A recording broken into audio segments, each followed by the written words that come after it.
Welcome. In this video we are going to learn wfuzz web application in Linux. wfuzz is a tool designed for brute forcing web application.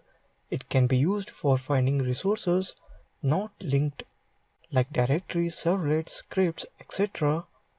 and brute force get and post parameter for checking different kind of injections, that is SQL, XSS, LDAP, etc.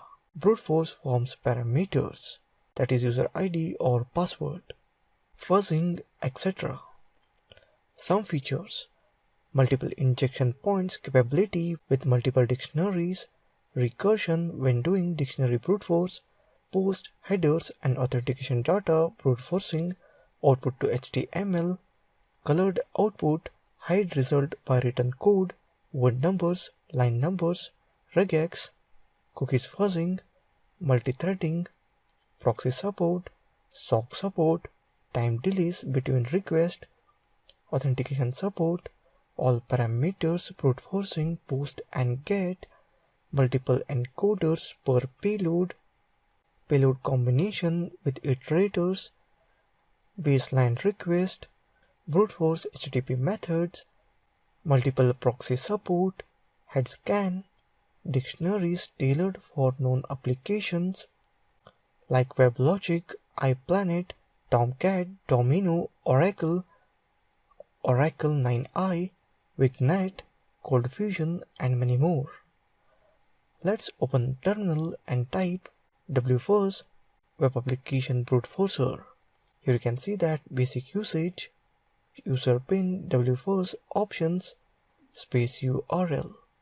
Basic options as -c output with colors, -v verbose information, -o printer, output format by stder, -p address, use proxy, -x type, use SOC proxy, and so on. Here you can see that basic example of wfuzz.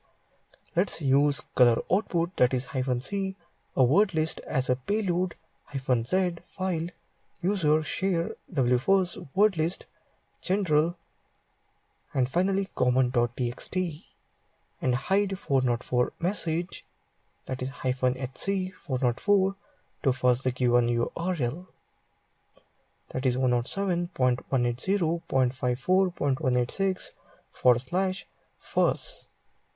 Here you can see that ID response lines and so on, requesting datas. So that's it in this video on wfuzz, which is web application tool in Linux. Thank you for watching this video.